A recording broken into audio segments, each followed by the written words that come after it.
Welcome back to Simple Truth. Hey, we're finishing up the story of Joseph, or at least the portion that I've decided I want to do. We've gone through verse by verse, sometimes word by word, this entire story of Joseph. We're in chapter 44, where Joseph is going to test his brothers, right? We've got through verse 13. Where the brothers are tearing their clothes, right? And every man loaded his donkey, and they returned to the city because their brother Benjamin was found to have a cup in his bag. And that was going to be a big problem, right? So we get to verse 14, and it says this: When Judah and his brothers came to Joseph's house, he was still there.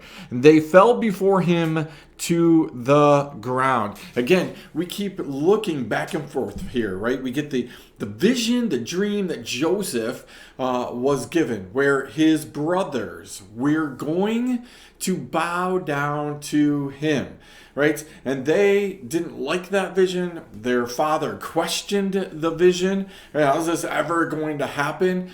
But we now see it completely fulfilled, right? They've humbled themselves in front of him. They've admitted wrongdoing in front of him. Now they throw themselves down at his feet, totally at the mercy of their brother. So I want you to think about this with me for a second, because this is where the idea of revenge comes in. This is the moment where being vindicated comes in for Joseph. And what's he going to do with this moment? Now, you and I have had these moments before, right? We've had these moments where we've been mistreated by somebody. His brothers, when Joseph begged for his freedom, when Joseph begged them not to do it, his brothers sold him into slavery anyway.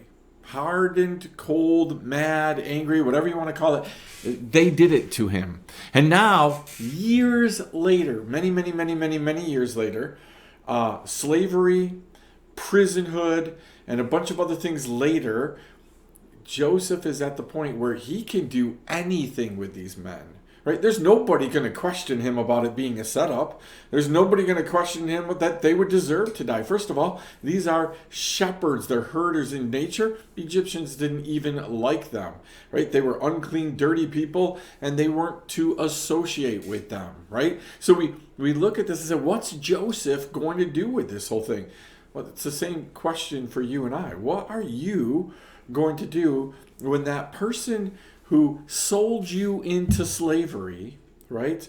When that person who put you in prison, when that person who did something wrong to you, what are you going to do when that person humbles themselves, throws themselves at your feet, and begs for the mercy that they wouldn't give you? What are you going to do? How do we get ready for those moments? Right? Most of us play that moment over and over in our head. What happens when we get back at somebody?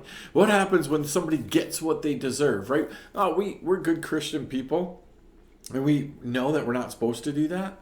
So we tell people, like, oh, no, I would do this. I've thought about this moment a ton. I have a situation in my life where I've said, here's what happens if this person humbles themselves and walks back up my driveway. Here's what's going to happen, right? But it's easy to say that.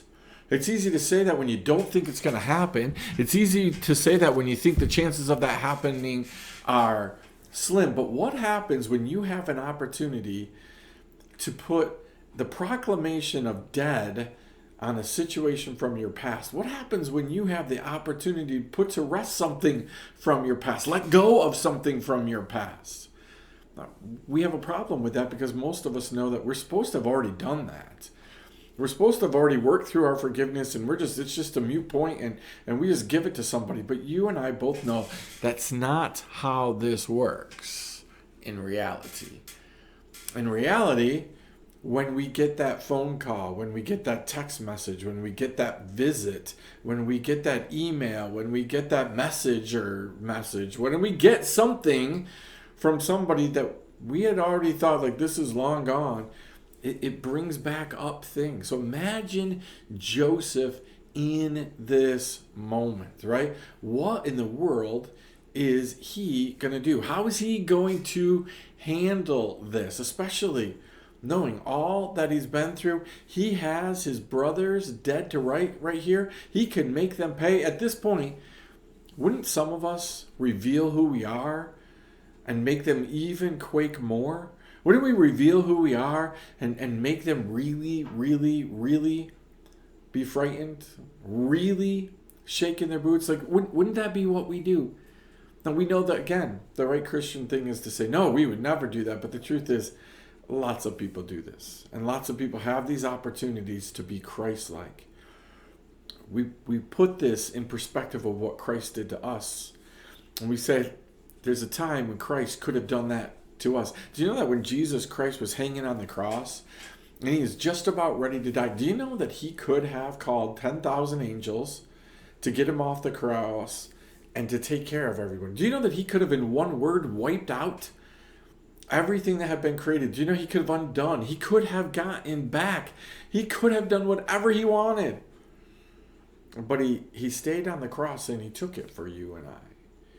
That's the difference. See, we're to be Christ-like. When we can, we turn the other cheek. When it looks like we shouldn't have to, when we don't feel like doing it, we do it anyway. Right? Nobody that I know of is willing to argue that Jesus felt like taking a cross. Because he said beforehand, if I can find a different way, if you can find a different way, Father, do it. But there wasn't to be a different way. And so we can talk about how much it takes to humble yourself and how much it takes to throw yourself at somebody's feet. And there's great value in that. And it doesn't undo the damage that was done. Selfishness puts people in a prison. I need you right now to think about me. I need you to treat me well right at this moment. And the truth is, we don't always do that, right? We look at big moments and we say, I don't want to feel pain. I don't want to feel anything about this. I don't want to have to work through this. So you need to do this. But not always do people do the this. Sometimes they do the that. And pain comes. What are you going to do when those that you love most, those who are closest to you, what are you going to do when they humble themselves and they say, man, I really, really messed up? Hey, we'll see what Joseph does next time on A Simple Truth.